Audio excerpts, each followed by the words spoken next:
Ming Li adjusted her plain gray cardigan as she approached the gleaming glass doors of Whitmore Academy of Music. The autumn wind rustled the colorful leaves around her sensible shoes, and she tucked a loose strand of hair behind her ear before pulling open the heavy door. At 42, Ming had perfected the art of blending into backgrounds. Her face, free of makeup and framed by shoulder-length hair that had started graying at the temples, was pleasant but unremarkable. She wore no jewelry except a simple watch, and her clothes seemed chosen specifically to avoid drawing attention. The lobby of Whitmore Academy sparkled with polished marble and the golden glow of tasteful lighting. Trophy cases lined the walls, filled with awards and photographs of famous musicians who had either studied or taught at this prestigious institution. Ming's eyes lingered for a moment on a dusty frame in the corner before she approached the front desk. "I'm here for the temporary administrative assistant position," she said quietly to the receptionist, a young man with perfectly styled hair who barely looked up from his computer. "Oh, right. The substitute. Human Resources is expecting you." He gestured vaguely toward a hallway to the right. "Second door on the left." Ming nodded her thanks and walked in the direction he'd pointed, her practical low heels making almost no sound on the marble floor. As she moved through the hallway, the muffled sounds of various instruments being practiced filtered through the walls. A violin somewhere was working through a difficult passage, repeating the same set of notes over and over. From another room came the bold brass sounds of what might have been a small ensemble. The door to Human Resources was partially open, and a harried-looking woman with reading glasses perched on her nose glanced up as Ming knocked gently on the frame. Come in," the woman said, waving her in without standing. "You must be Ming Li. I'm Beatrice Wilson, head of HR. We're in a bit of a jam with Constance out for 6 weeks after her hip surgery." "How quickly can you start?" "I can start right now if you need," Ming replied, taking the chair across from Beatrice's cluttered desk. Beatrice looked relieved. "Perfect. Let's get your paperwork sorted quickly, and I'll show you to Constance's desk." The next hour passed in a blur of forms, signatures, and a rushed tour of the most important parts of the academy.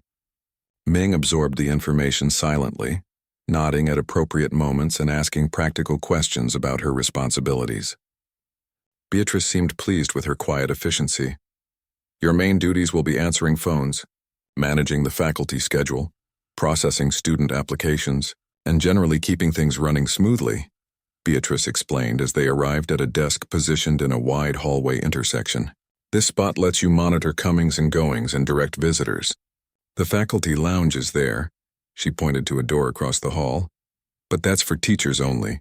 Staff break room is down that way, past the practice rooms," Ming nodded, surveying the neat desk with its computer, phone system with multiple lines, and stacks of folders labeled with different departments.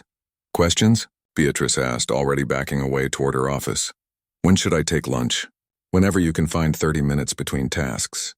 Usually around 1 o'clock is quietest." Beatrice checked her watch. "I've got to run to a meeting." "Good luck." Just like that, Ming was alone at her new post. She settled into the chair, adjusted its height, and began familiarizing herself with the computer system. Students and teachers walked past, none sparing her more than a cursory glance. A substitute secretary was hardly worth noting in a place filled with musical talent and ambition. By mid-morning, Ming had answered dozens of calls, directed several lost parents to their children's lessons, and organized a chaotic pile of sheet music that needed to be filed. She worked methodically, her face a mask of pleasant neutrality. Only her eyes, dark and attentive, revealed any hint of her sharp intelligence as they tracked movement through the hallways. At precisely noon, the academy seemed to exhale as students and faculty broke for lunch. Ming waited until the initial rush had passed before quietly slipping away from her desk. Rather than heading to the staff break room, she found herself drawn toward an empty practice room. The door was unlocked and she slipped inside, closing it softly behind her. The room was small but well-appointed, with sound-dampening panels on the walls and a beautiful upright piano in the corner. Ming stood for a long moment simply looking at the instrument. Her fingers twitched slightly at her sides. She approached the bench and sat down without touching the keys. Through the small window in the door, she could see students passing by, laughing and talking, instruments slung over their shoulders or carried in cases. Ming watched them with an expression that might have been wistfulness if anyone had been there to notice. Her lunch break passed with Ming simply sitting at the piano, hands folded in her lap, eyes occasionally closing as if listening to music only she could hear. When her watch showed 12:30, she rose and returned to her desk without having touched a single key. The afternoon brought a flurry of activity as Ming was tasked with copying programs for an upcoming student recital. As she worked at the copy machine, 2 faculty members entered the room, deep in conversation and seemingly unaware of her presence. "I still say we're being too ambitious with the Rachmaninoff for the winter showcase," said the shorter of the two, a woman with short silver hair and elegant posture. Her name badge identified her as Professor Isabel Reed, head of piano studies. Her companion, a tall man with a neatly trimmed beard and the air of someone accustomed to authority, shook his head. "The board specifically requested something impressive, Isabel. They're courting new donors. I understand that, Thomas, but Rachmaninoff's third is beyond what any of our current students can handle properly. Even Javier struggles with the cadenza, and he's our most advanced pianist." Professor Thomas Hammond, whose name Ming recognized from the website as the music director, sighed heavily. "What about bringing in a guest performer? On our budget, unlikely. Besides, the point is to showcase our students."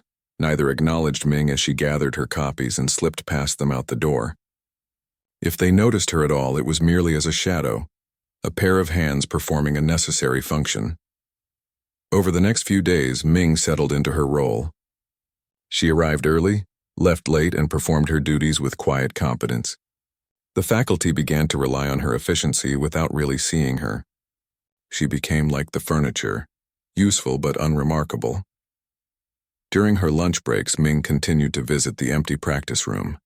Sometimes she would open a music book left on the piano and study the notes, her eyes moving rapidly across the staffs. Other times she simply sat with her eyes closed, her breathing slow and measured. Once, her fingers hovered over the keys for several long seconds before she pulled them back, a small frown creasing her forehead.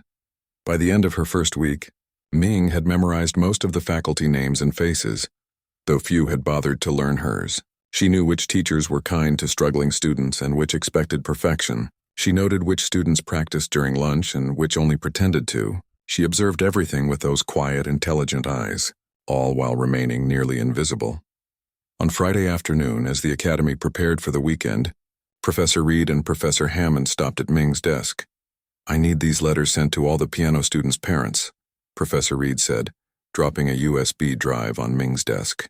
"It explains the changes to the winter showcase program. Did you decide against the Rachmaninoff?" Ming asked, her voice so soft that Professor Reed had to lean in slightly to hear her. The piano teacher looked surprised, both at being addressed and at the question. "No, we're still doing it. We're just adjusting expectations. Thomas has agreed to play the more difficult passages himself if necessary."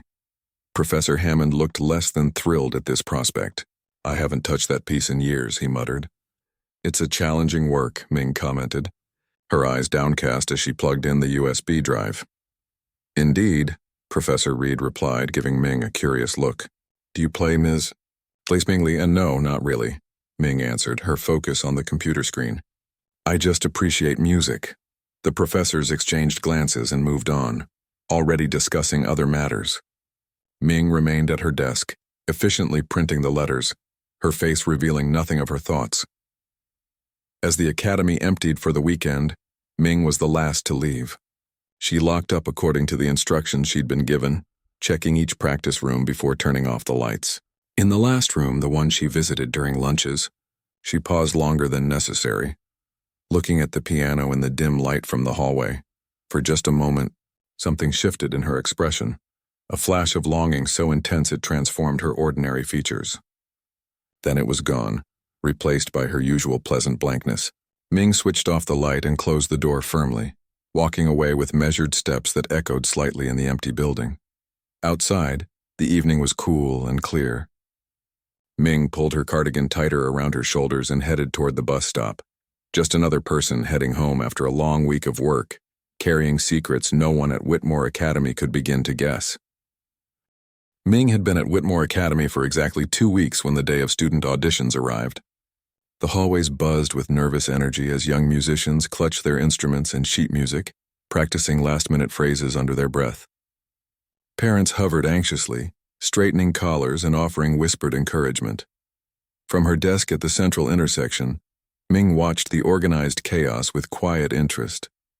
She had arrived early to prepare the audition rooms, placing water pitchers and glasses for the judges, arranging chairs in precise rows, and ensuring each room had the proper music stands and equipment. Now she sat with perfect posture, answering the constantly ringing phone and directing lost families to their designated waiting areas. "Has anyone seen Ms. Winters?" Professor Hammond's voice boomed from down the hallway as he strode toward Ming's desk, his normally composed face tight with concern. Behind him trailed Professor Reed, looking equally troubled. "I believe she's in Studio C with the advanced violin students," Ming replied, already reaching for the phone. "Would you like me to call her?" "Please do," Professor Hammond said, drumming his fingers impatiently on the desktop. When Ming connected the call and handed him the receiver, he spoke in clipped tones. "Isabel Thomas, we have a situation. Mrs. Okafor just called in sick." "Yes, the accompanist. I know it's last minute. We have 32 piano students scheduled for today." Ming could hear the tinny sound of Professor Reed's voice on the other end, though not her words. Whatever she said made Professor Hammond's frown deepen. "We can't postpone. The regional competition deadlines are next week." He hung up and turned to Professor Reed, who had just arrived from Studio C. "She suggests we use recordings." "Recordings?" Professor Reed's eyebrows shot up. "That's hardly ideal for evaluations. The students have been practicing with an accompanist." The two professors moved a few steps away from Ming's desk, speaking in lower voices, but she could still hear them clearly in the now quieter hallway. Most students and parents had entered the waiting rooms. "What about Wu from Theory?" Professor Reed suggested. "Teaching a master class across town," Professor Hammond replied. "Ann Diaz is at that conference in Philadelphia." "Richardson?" "Carpal tunnel. That's why Mrs. Okafor was covering in the first place." They continued listing names. Each suggestion met with an explanation of why that person was unavailable. Ming continued her work, answering a call and efficiently recording a message about a rescheduled lesson. When she hung up, she noticed Professor Reed looking at her with a speculative expression. "What about you?" Professor Reed asked suddenly, her silver hair catching the light as she tilted her head toward Ming. Ming glanced up, momentarily confused. "Me?" "You said you don't really play piano," Professor Reed said, using air quotes. "That's not the same as not playing at all." Professor Hammond turned to study Ming with sudden interest. "Can you play, Ms. Lee?" Ming's hand stilled on the keyboard. "I took lessons as a child," she said carefully, her voice soft but clear. "But that was a long time ago. Can you sight read?" Professor Reed pressed, a hint of desperation in her voice. Down the hallway, the door to one of the waiting rooms opened, and a student peeked out questioningly before being gently pulled back inside by a parent. "I used to be decent at it," Ming admitted. Professor Hammond and Professor Reed exchanged glances. "It's better than recordings," Professor Reed said with a shrug. "The pieces aren't particularly difficult for the younger students," Professor Hammond said, turning back to Ming. "Simple accompaniment parts. The more advanced students later in the day might be challenging, but we're desperate," Professor Reed finished bluntly. Ming looked from one professor to the other. A slight tension had appeared in her shoulders, and her fingers curled inward slightly where they rested on the desk. "I'm not sure I would be helpful," she said slowly. "It's been many years since I—" "Please, Ms. Lee," Professor Hammond interrupted. "We're in a bind. Even simple accompaniment would be better than nothing. If it becomes too difficult for the advanced students, we can switch to recordings." Ming's dark eyes flickered toward the practice room she visited during lunch breaks, then back to the professors. After a long pause, she nodded once. "I can try," she said quietly. Relief washed over both professors' faces. "Wonderful," Professor Hammond said, his authoritative manner returning. "We'll start in 15 minutes.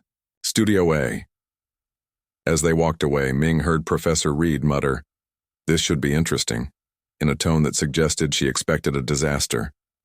Ming sat very still for a moment after they left.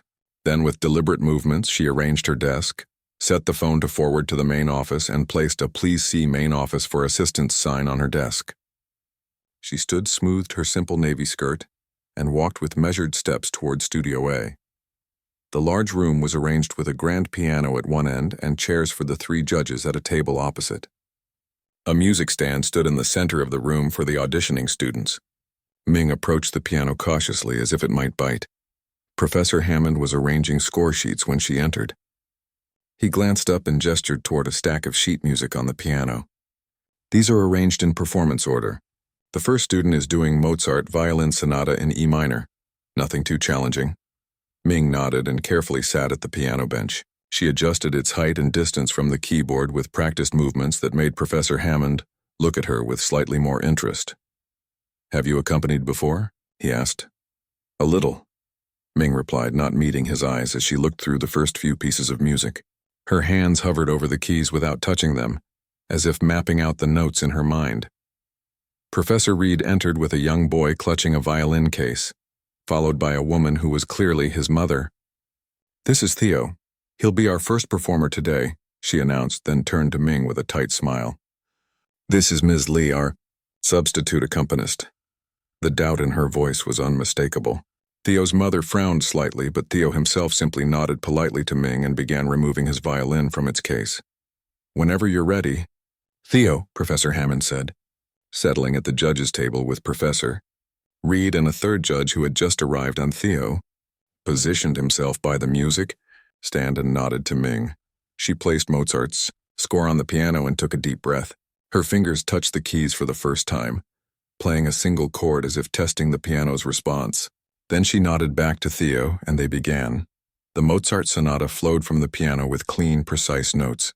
Ming's accompaniment was competent but restrained, supporting the young violinist without overwhelming him.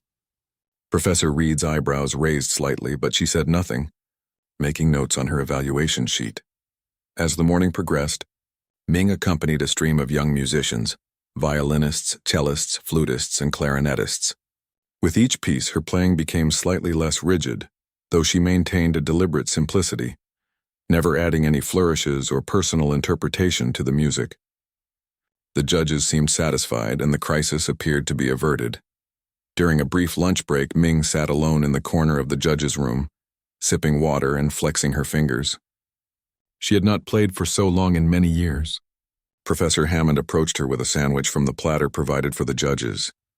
"You're doing well," he said, offering her the plate. "Better than expected, actually." "Thank you," Ming replied, accepting the sandwich with a small nod. "The pieces have been straightforward." "The afternoon will be more challenging," he warned. "The advanced students are performing more complex works." Ming nodded again but said nothing more, eating her sandwich in neat, small bites. When the afternoon session began, the difference was immediately apparent. The students were older, more confident, and their pieces far more technically demanding. Ming's playing remained precise but took on a slightly mechanical quality as she concentrated on the more difficult passages. By 4 o'clock, Ming had accompanied 27 students. Her posture remained perfect, though a slight sheen of perspiration had appeared on her forehead. The judges looked tired but satisfied with only 5 students remaining. "Next is Javier Reyes," announced Professor Reed as a tall, serious-looking teenager entered, carrying his cello case with reverence. "He'll be performing the first movement of the Dvořák cello concerto." Javier set up his music and gave Ming a dubious look. "You're not Mrs. Okafor," he stated flatly. "Mrs. Okafor is ill," Professor Hammond explained. "Ms. Lee has kindly stepped in." Javier frowned. "This is a very difficult piano part." "I'm aware," Ming said quietly, looking at the complex score he'd handed her. "I'll do my best to keep up." Professor Reed leaned forward. "Perhaps we should use a recording for Javier," she suggested. "The Dvořák is quite demanding." "No, let's try," Professor Hammond said with an odd glint in his eye. "Ms. Lee has surprised us so far." Ming studied the score intensely, her fingers making small movements above the keys as she mentally worked through the difficult passages. Javier watched her with growing skepticism. "Ready?" he finally asked, clearly expecting her to decline. Ming nodded once and placed her hands on the keys. What followed was a competent if cautious rendition of the piano part. She missed a few notes in the more complex sections and simplified some of the runs, but managed to keep pace with Javier's emotional interpretation of the concerto. When they finished, the judges nodded approvingly. "Well done, both of you," Professor Hammond said. As Javier packed up his cello, Professor Reed approached Ming at the piano. One more challenging piece to go, she said. Our last student is performing Rachmaninoff's Piano Concerto No. 3 for her pre-college conservatory application. Ming's hands, which had been turning pages, went still. The third concerto? She asked, her voice barely audible. Just the first movement, Professor Reed clarified. Though I doubt... She stopped herself and smiled tightly. It's our most difficult piece today. If you'd prefer to use a recording, we would understand completely. Something flickered in Ming's eyes. A brief spark quickly suppressed. I'm familiar with the piece, she said carefully.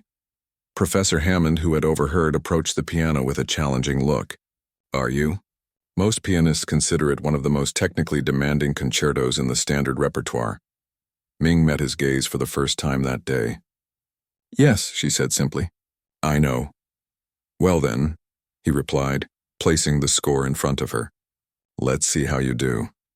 The final student entered, a confident young woman named Ling, who carried herself with the assurance of someone who had been playing her instrument since she could walk. She nodded cordially to the judges and Ming, setting up her violin with practiced efficiency. Whenever you're ready, Professor Hammond said, an edge of anticipation in his voice. Ming stared at the familiar score before her, hands poised above the keys. For a brief moment, something like fear crossed her face. Then she took a deep breath, nodded to Ling, and began to play.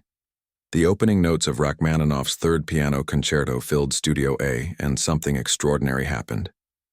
Ming's hands, which had been competent but restrained all day, suddenly moved across the keys with startling authority. The familiar introductory theme, deceptively simple yet hauntingly beautiful, flowed from her fingers with a depth of expression that made Professor Hammond sit up straight in his chair. Ling, the young violinist, turned slightly in surprise at the quality of sound coming from the piano. For a brief moment she faltered in her playing before recovering and continuing with her part. But it was already clear to everyone in the room that something had changed. Ming's eyes remained fixed on the score, but her body language had transformed. The careful, almost apologetic posture she had maintained all day was gone.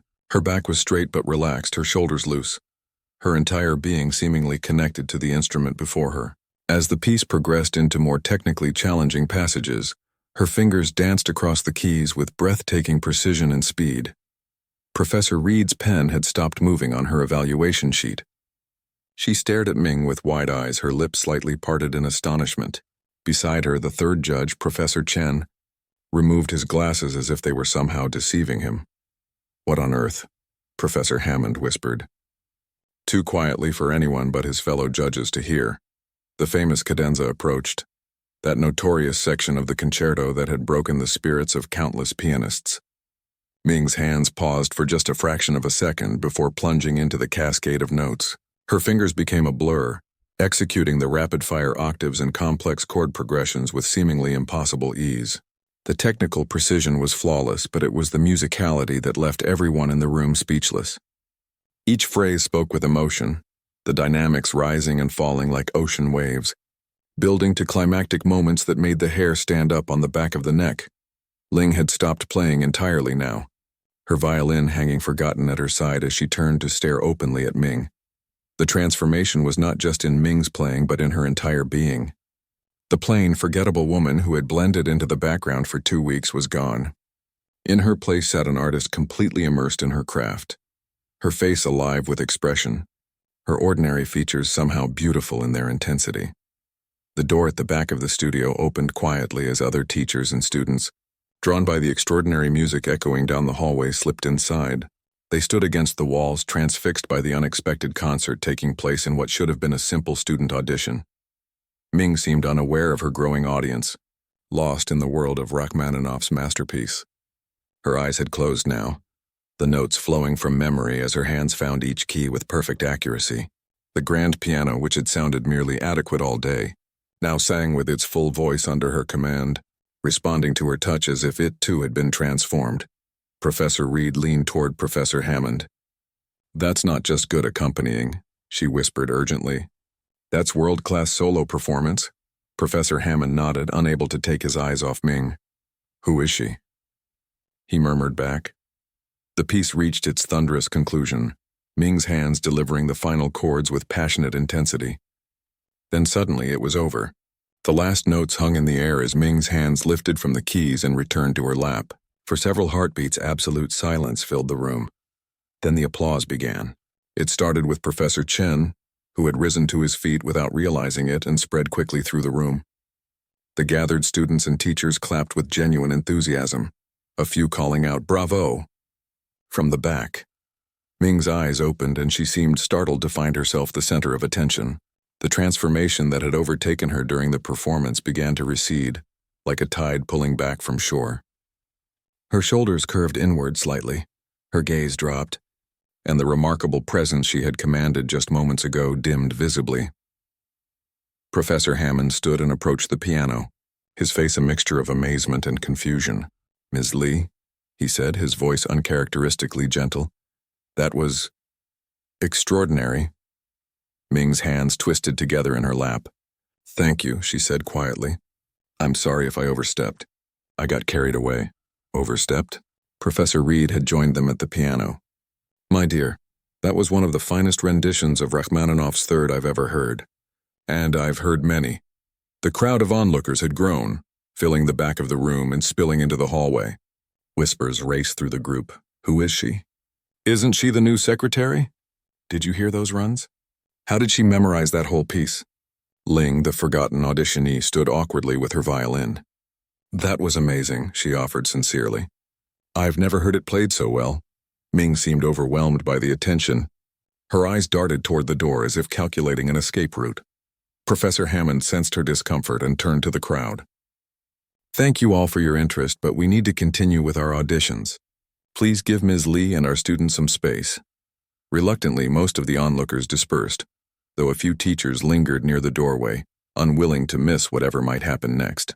Ling was guided back to her position, and the judges returned to their table, though none of them could take their eyes off Ming.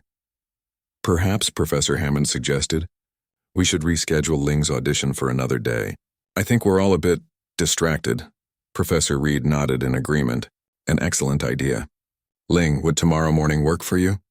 Ling nodded, casting one more wondering glance at Ming before packing up her violin. As she left, Professor Chen closed the door behind her, leaving just the three judges and Ming in the suddenly quiet room. "Ms. Lee," Professor Hammond began, pulling a chair close to the piano, "I think you owe us an explanation." Ming's fingers traced the edge of the piano keys without pressing them. "I'm not sure what you mean," she said, though her voice lacked conviction. "I mean," he continued gently, "that secretaries who can play Rachmaninoff's Third Concerto from memory, at a level that would be the envy of most concert pianists, are rather rare." Professor Reed had taken the bench beside Ming, studying her with new eyes. "Where did you train?" she asked directly. Ming was silent for a long moment, her gaze fixed on the black and white keys before her. When she finally spoke, her voice was so soft they had to lean in to hear her. "Beijing Conservatory initially, then Curtis Institute in Philadelphia." Professor Chen, who had remained silent until now, inhaled sharply. "Wait," he said, moving closer. "What's your full name?" Ming glanced up at him briefly. "Ming Lee is my legal name now. And before?" Professor Reed pressed another long pause. "Ming Lee Wei." The effect of the name was electric. Professor Chen dropped into the nearest chair, his face pale. "Ming Lee Wei," he repeated. "The child prodigy. The one who played with the Philadelphia Orchestra at 13. Who won the International Chopin competition at 17. Professor Hammond looked bewildered. "I don't understand. Who?" "Ming Lee Wei was one of the most promising pianists of her generation," Professor Chen explained, his eyes never leaving Ming's face. "She was compared to Lang Lang, to Yu Wang. Then, at the height of her career, she disappeared. Completely. Almost 15 years ago now." 15 years and 4 months, Ming corrected quietly. Professor Reed was staring at Ming with newfound recognition. "I remember now. There were rumors, health problems, a nervous breakdown, family issues, but no one really knew." She hesitated before asking, "Why did you leave?" Ming's hand stilled completely. "Personal reasons," she said with finality, in a tone that discouraged further questions on that topic. "And now you're working as a temporary secretary at a music academy," Professor Hammond stated, confusion evident in his voice. "Yes." Ming finally looked up, meeting his gaze directly. "I needed a job. I have experience with administrative work. It seemed appropriate. Appropriate?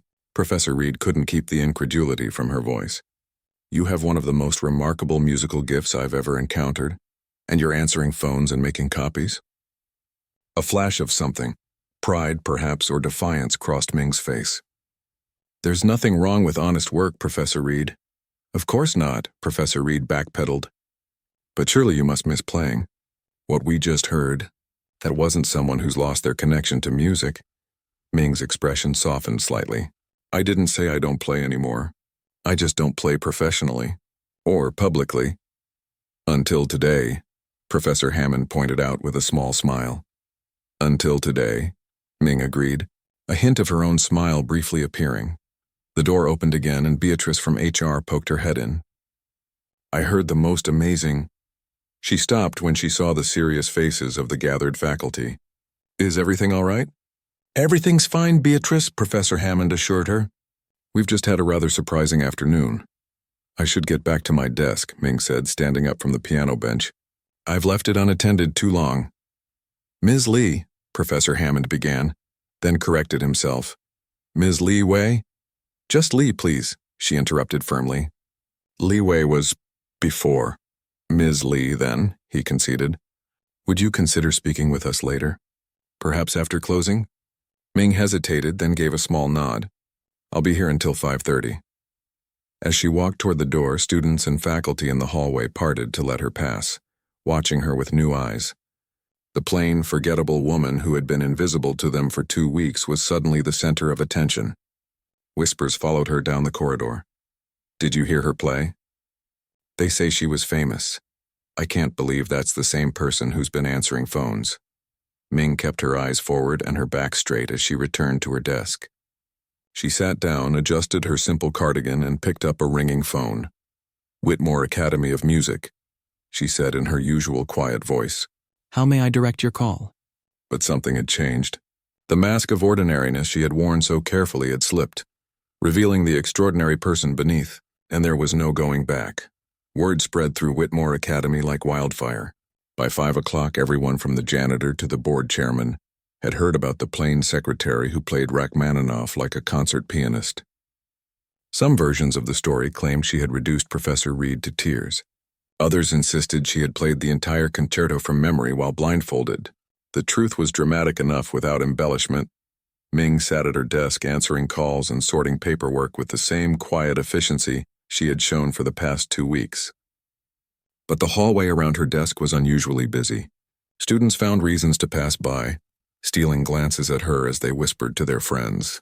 Teachers who had barely acknowledged her existence now nodded respectfully or stopped to introduce themselves properly. Ming accepted this sudden attention with grace but evident discomfort. Her responses remained polite but brief, her eyes rarely meeting those of her newfound admirers. When a group of piano students gathered nearby, clearly hoping to witness something extraordinary, she excused herself to deliver mail to the faculty offices. At precisely 5:30, Ming shut down her computer, arranged her desk in perfect order, and picked up her plain canvas bag. Professor Hammond was waiting for her, leaning against the wall with forced casualness. Ms. Lee, he said, straightening as she approached, thank you for staying. Would you be comfortable joining us in the faculty lounge? Ming hesitated, then nodded once. She followed him down the hallway, aware of the stairs that tracked their progress. The faculty lounge was a comfortable room with worn leather chairs and framed photographs of famous musicians who had visited the academy over the years. Professor Reed and Professor Chen were already there, along with 2 other teachers Ming recognized as the heads of the string and brass departments. Please, sit down, Professor Reed said, gesturing to an armchair. A tea service had been arranged on the low table in the center of the room. Ming perched on the edge of the chair, her bag on her lap like a shield. I can't stay long, she said quietly. Professor Hammond took the seat across from her. We understand, he said, but we couldn't let you walk away without at least talking about what happened today. There's not much to discuss, Ming replied, though her fingers tightened on the strap of her bag. I played the piano. I used to do it quite often. You did considerably more than play the piano, Professor Reed said, pouring tea into delicate cups. You delivered a world-class performance of one of the most technically challenging pieces in the classical repertoire. Ming accepted a cup of tea with a murmured thank you but didn't drink. What we're all wondering, Professor Chen said gently, is why someone of your extraordinary talent is working as a temporary secretary instead of performing on the world's greatest stages. A small frown creased Ming's forehead. My reasons are personal. Of course, Professor Hammond interjected quickly, and we respect your privacy completely. But speaking purely as musicians and teachers, we're in awe of what we heard today. Something in his sincere tone seemed to reach Ming. Her posture relaxed slightly, and she took a sip of tea before responding. Music was my life from the time I was 3 years old, she said, her voice low but clear. My father was a music professor. He recognized my ability early and dedicated himself to nurturing it. By the time I was 7, I was practicing 6 hours a day. By 12, it was 8 hours with breaks only for school and meals. The teachers exchanged glances. They had all known child prodigies and the intense pressures placed upon them. You were famous quite young, Professor Chen prompted when Ming fell silent. She nodded. I won my first international competition at 11. By 16, I was touring worldwide. My father managed my career, selected my repertoire, negotiated my contracts. Everything was decided for me, what I played, where I performed, what I wore, what I said in interviews. That sounds challenging, Professor Hammond said carefully. A ghost of a smile touched Ming's lips. It was normal to me. I knew nothing else. The smile faded. Then my father died suddenly when I was 27. Heart attack in the middle of a European tour. I'm so sorry, Professor Reed said, genuine compassion in her voice. Ming acknowledged this with a small nod. It was difficult, not just emotionally, but practically. I had never managed any aspect of my own career, never made any significant decisions for myself, and suddenly I was expected to continue as if nothing had changed while everything had changed. She set down her teacup, her eyes distant with memory.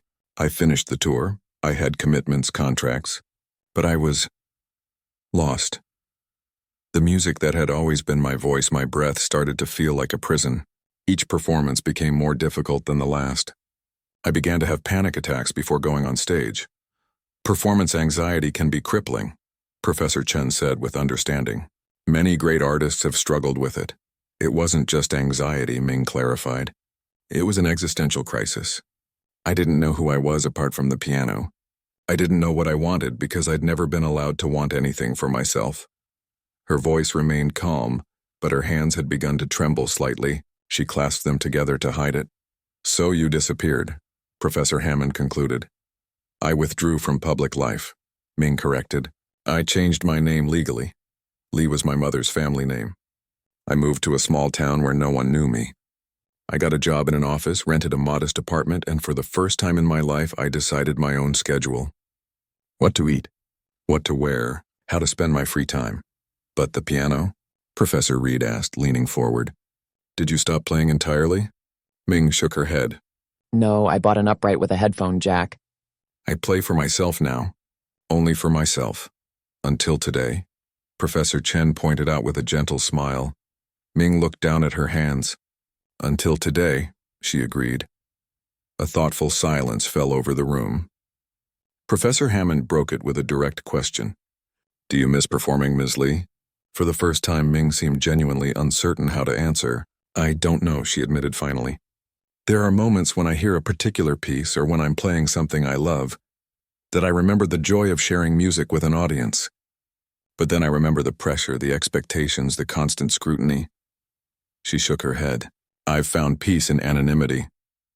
Until a substitute secretary position brought you to a music academy, Professor Reed said with irony. Ming's lips curved in a genuine smile. Life has its own sense of humor, I suppose. Professor Hammond leaned forward, his face earnest. Ms. Li, I hope you won't think this presumptuous, but I have a proposal for you. Ming's smile faded, wariness returning to her expression. Nothing public, he assured her quickly. Nothing that would compromise the privacy you've established. But we have a shortage of qualified piano teachers here at Whitmore. Many of our advanced students are struggling with technical issues that our current faculty simply don't have the specialized knowledge to address. You want me to teach? Ming's surprise was evident. Just a few students, Professor Hammond clarified. The most promising ones. Completely on your terms. The schedule, the approach, everything would be up to you.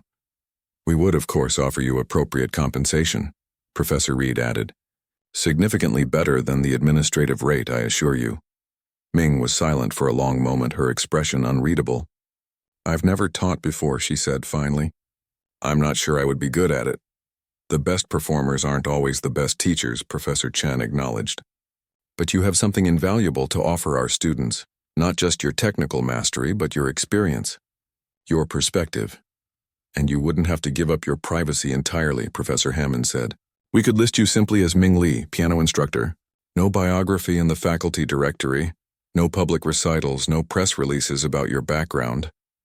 Ming's fingers drummed once on the arm of her chair, the first nervous gesture they had seen from her. I would need to think about it, she said carefully. Of course, Professor Hammond agreed quickly. Take all the time you need. The offer stands whenever you're ready. Ming stood, signaling the end of the conversation. Thank you for the tea, she said formally, and for your understanding. As she moved toward the door, Professor Reed called after her. Will you at least come back tomorrow? To finish the temporary assignment?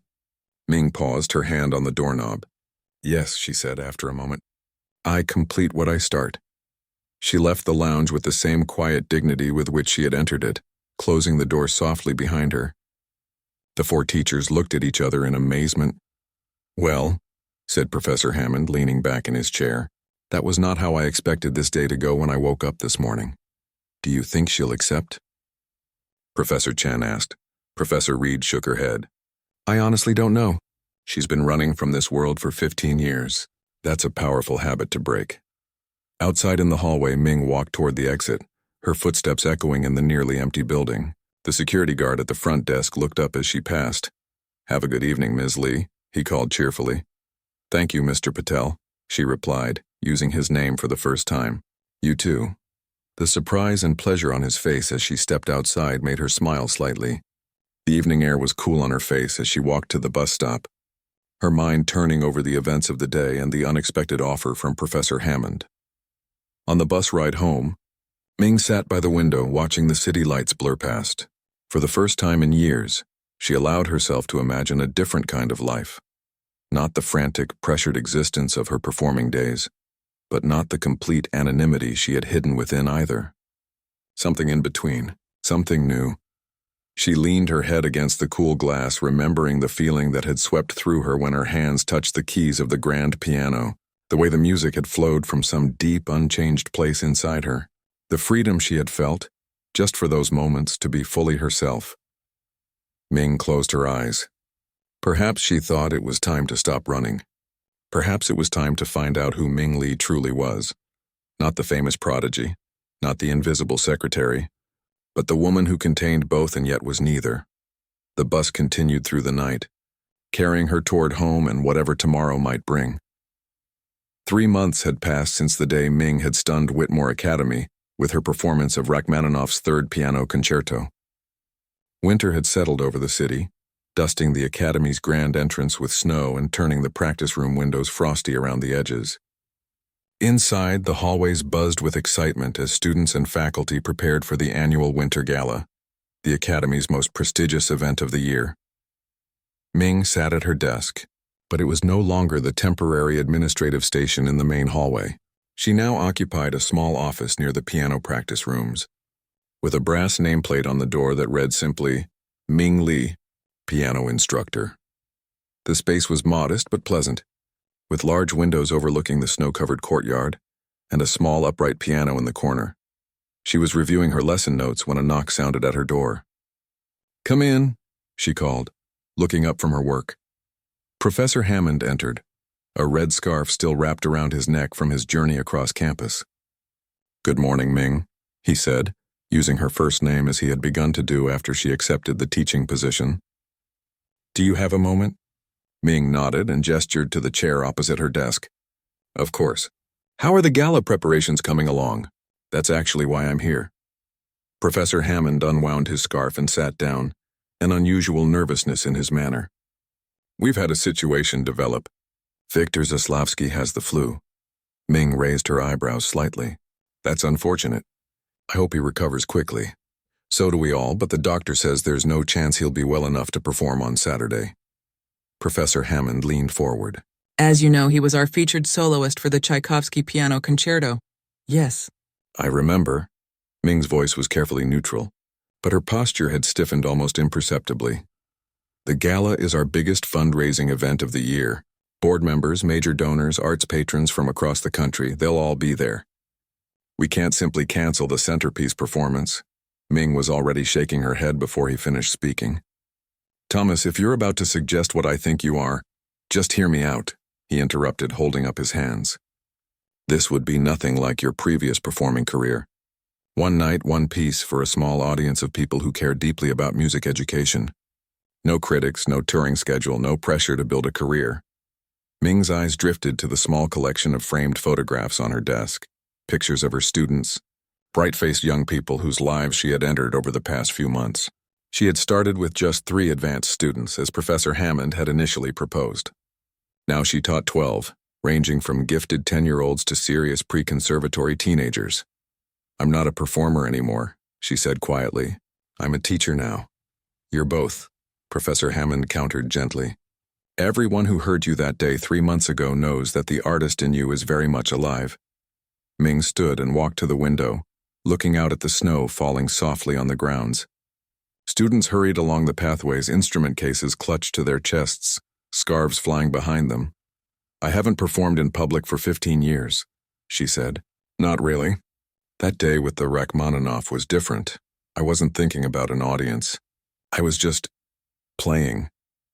Then don't think about the audience this time either, Professor Hammond suggested, joining her at the window. Play for yourself. Play for the music. Ming turned to look at him directly. And if I panic, if I freeze on stage, if I let everyone down, then we'll deal with it, he said simply.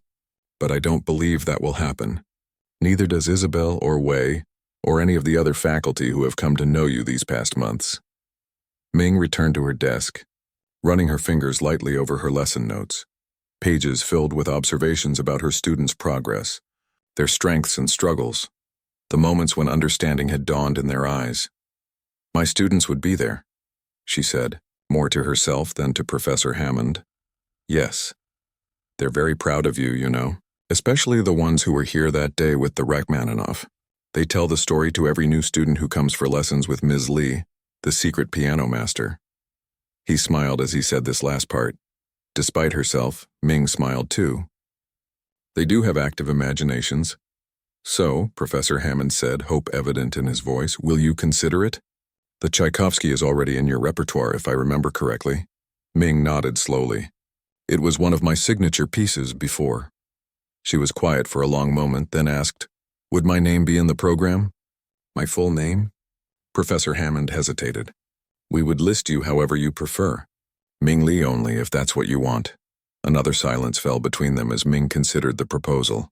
Outside, the snow fell more heavily, the world turning white and quiet. I'll do it, she said finally, her voice soft but firm. But I have conditions. Professor Hammond broke into a wide smile. Name them. No publicity beforehand. No press releases about a former child prodigy returning to the stage. No photographs during the performance. And I choose what I wear. No evening gowns or anything flashy. Agreed on all counts, Professor Hammond said quickly. Anything else? Ming thought for a moment. Yes, I want my students to have reserved seats in the front row. All 12 of them. Professor Hammond's smile softened. Of course. I'll see to it personally. After he left, Ming turned to the small piano in the corner of her office. She approached it slowly, almost cautiously, and sat on the bench. Her fingers hovered over the keys for a moment before she began to play the opening notes of Tchaikovsky's Piano Concerto No. 1. The familiar melody filled her small office as snow continued to fall outside the window. The night of the gala arrived with all the glittering excitement such events usually generate. The Academy's main concert hall had been transformed with tasteful decorations, subtle lighting, and floral arrangements at strategic points throughout the space. Men in tuxedos and women in elegant evening wear mingled in the lobby, champagne glasses in hand, discussing music, art, and the Academy's latest achievements. Backstage, Ming sat alone in a small dressing room. She wore a simple black dress, nothing flashy or revealing, but well cut and dignified. Her hair was arranged in a neat bun, and she had applied minimal makeup. She looked elegant but understated, exactly as she had wanted. A gentle knock at the door broke her concentration. 5 minutes, Ms. Lee, called the stage manager. Thank you, Ming replied, her voice steady despite the rapid beating of her heart. She closed her eyes and took several deep breaths, using the techniques she had been teaching her students for performance anxiety. Focus on the music, she whispered to herself. Not on the audience, not on the past. Just the music. Another knock, this one different, a familiar pattern. Ming smiled slightly. Come in, she called. The door opened to reveal Ling, the young violinist who had been playing that fateful day when Ming first revealed her true abilities. Now one of Ming's regular students, she peeked in with a nervous smile. Ms. Lee, we're all here, all your students. We wanted to wish you good luck before. She trailed off, clearly unsure what to say next. Ming stood and walked to the door, where she could now see a group of young people huddled in the hallway, watching her with wide, expectant eyes. Her students. Her responsibility. Her new purpose, thank you, she said, genuine warmth in her voice. Having you all here means more to me than I can express. We know you'll be amazing, said Tao, her youngest student, a serious 10-year-old with remarkable talent. You're the best pianist in the whole world, Ming laughed softly. I'm certainly not that, but I'll do my best tonight. That's what you always tell us, said Ling with a smile. Do your best and let the music speak for itself. Ming nodded, surprised to hear her own teaching philosophy reflected back to her. Exactly right. The stage manager appeared behind the students. It's time, Ms. Lee. Ming took one more deep breath. I'll see you all after the performance, she told her students. Then, with a calm that surprised her, she followed the stage manager toward the stage. The concert hall fell silent as she walked out. She could feel hundreds of eyes on her as she crossed to the grand piano at center stage.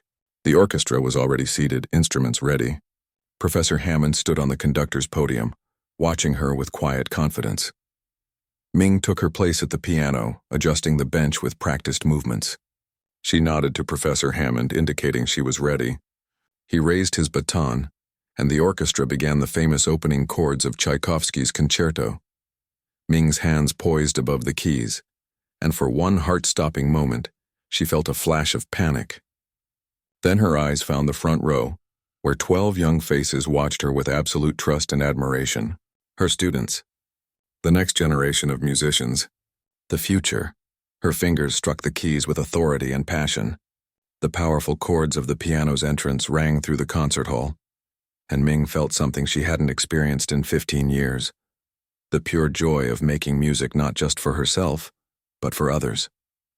For her students. For the art itself. As the concerto progressed, Ming lost herself in the music, her technique flawless, her interpretation deeply personal. The audience faded away, the years of hiding faded away, and there was only Ming and the piano and Tchaikovsky's beautiful creation flowing through her hands.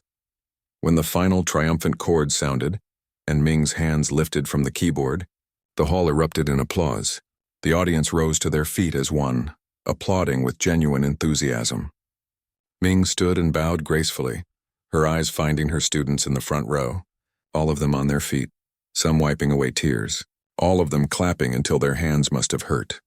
Later that evening, after numerous congratulations and the quiet pride of overhearing donors pledge generous support to the Academy, Ming stood alone in the empty concert hall.